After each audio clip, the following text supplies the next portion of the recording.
Health anxiety is one of the most exhausting cycles to fall into.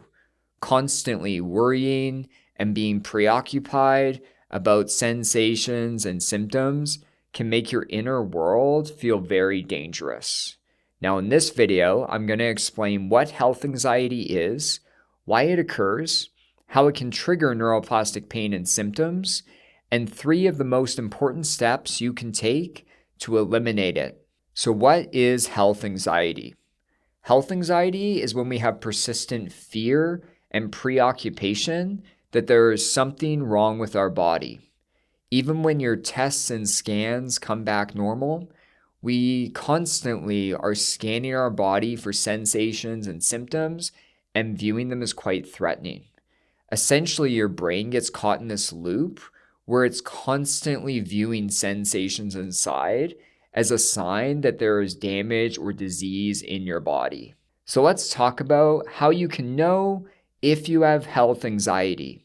Common symptoms of health anxiety can include frequent checking and fixation on body sensations and symptoms, Googling or Chat GPTing symptoms, seeking reassurance from medical providers, family, or friends, fear that normal sensations mean serious illness or damage, difficulty relaxing or feeling safe in the body, hyper-awareness of heart rate, breathing, digestion, pain, dizziness, or fatigue, avoidance of using the body in certain ways, and feeling stuck in a fight, flight, or freeze nervous system state about your health and body. Now, this topic is really close to home for me because in my teenage years, I started to develop health anxiety. I was obsessed and so fearful of any unpleasant sensation or symptom inside.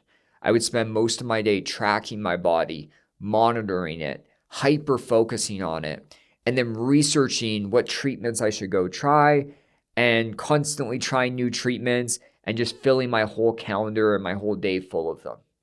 I was obsessed. I was obsessed that there was something wrong with my body.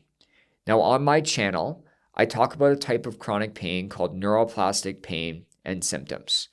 Personally, I developed neuroplastic pain and symptoms, but this only partly occurred because my health anxiety got so out of control.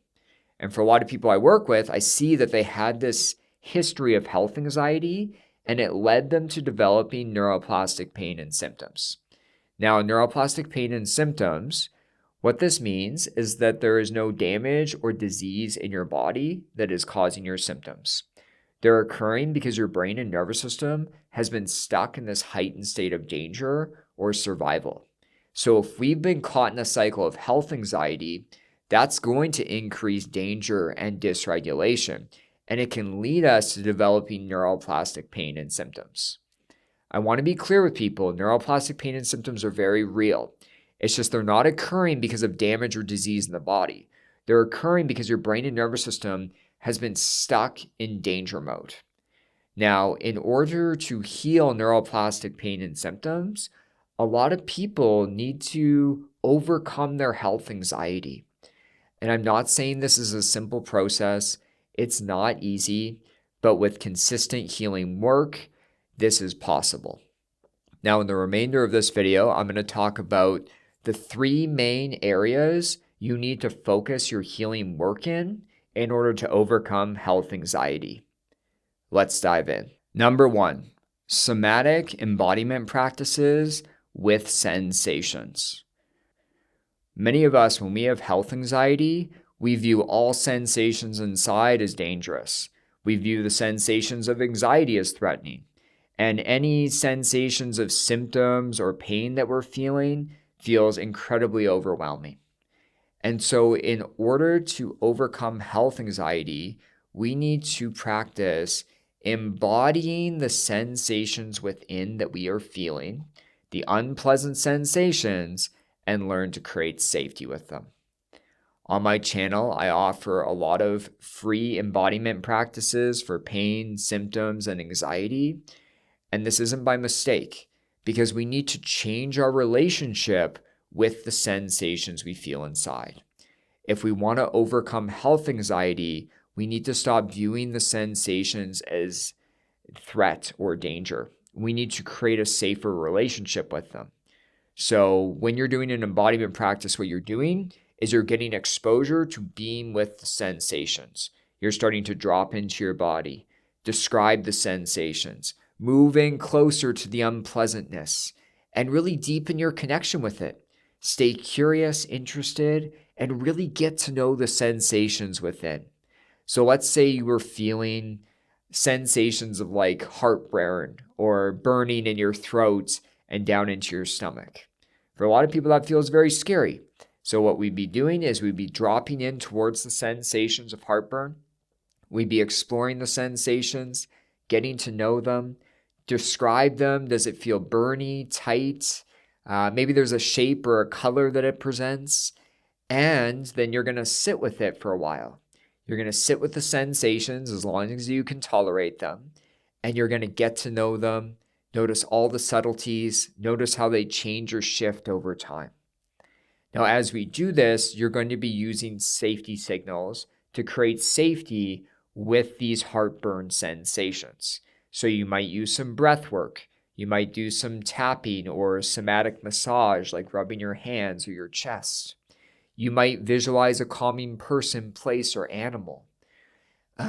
You could even do some somatic movement. Like I've had people do this while doing Qigong or yoga. So you're getting the exposure and dropping into the unpleasant sensations of heartburn. But then at the same time, you're using safety signals to change your emotional and nervous system response to the unpleasant sensations. So this is an example of an embodiment practice that I teach people in my approach. Now, one embodiment practice isn't going to help you overcome health anxiety, but doing this consistently every day, what starts to happen is we slowly start to make our body a safe place to live. It starts to feel less threatening being in our body. Even when things are unpleasant, we feel like we can tolerate them, we're capable to sit with them, and over time, the sensations will pass. And so get in the habit of doing embodiment practices consistently. I'll put 2 embodiment practices in the description of this video, one for pain and symptoms and one for anxiety. Again, you're going to need probably both because we need to create a safer relationship with symptoms, but also with the sensations of anxiety in order to ultimately reduce or eliminate health anxiety. Number 2, use safe self-talk about the body. When we have health anxiety, we start to have a lot of negative thinking about sensations inside and our body in general. We have fear thoughts, worry thoughts, despairing thoughts, obsessive thinking, or self-critical thinking. If we keep having all these negative thoughts consume our mind, it's really hard to overcome health anxiety. And so one thing we need to shift to doing is using safe self-talk. We need to shift from using danger self-talk that is negatively based to using safe self-talk, which are reassuring messages that our body is safe and healthy. Examples of safe self-talk include, this is uncomfortable, but not dangerous. My body is doing its best to protect me. My body is healthy and capable. Sensations are not emergencies. I can feel this and still be safe. Using safe self-talk can be a really effective strategy to overcome health anxiety. But you're not going to be able to do this once and just sail off into the sunset. Using safe self-talk takes work and consistency. It's effective, but it takes work and consistency. One way that I did it is each time I noticed myself having some type of danger thought about my body or a symptom, I would catch it and then I would quickly use a safe self-talk message. And I did this throughout every day, sometimes multiple times an hour. But it was these little moments of brain retraining where I was teaching my brain over and over again, my body's safe, there's no damage or disease. And by doing this consistently, it will help you reduce your health anxiety symptoms. Number 3, limit body focus and expand your world.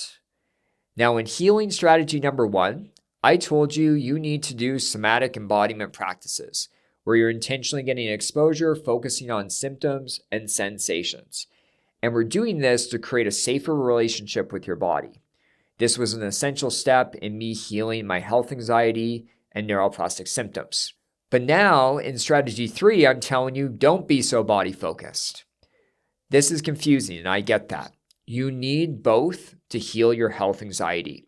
You need to do the somatic embodiment work, focusing on sensations and symptom and creating safety.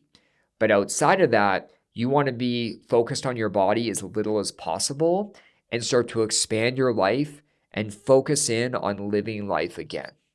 This is also an essential step to healing your health anxiety. When we have health anxiety, our whole world has been hyper-focused on our body in this fearful way.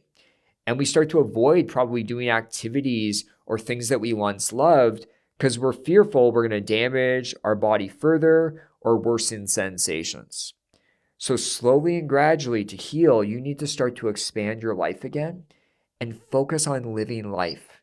Start to do purposeful action, playful activities, meaningful activities that are going to make you fall in love with living life again. This is not going to be automatic. It's going to take consistent work where each time you notice you're getting hyper-focused on your body, you refocus on living life again. Now, this could be an art or a craft that maybe you start to do. It could be a sport or a hobby. Maybe you want to play music. I play guitar, and that was essential for my healing. Or perhaps you start to focus on your work, career, or building deeper relationships with family or friends.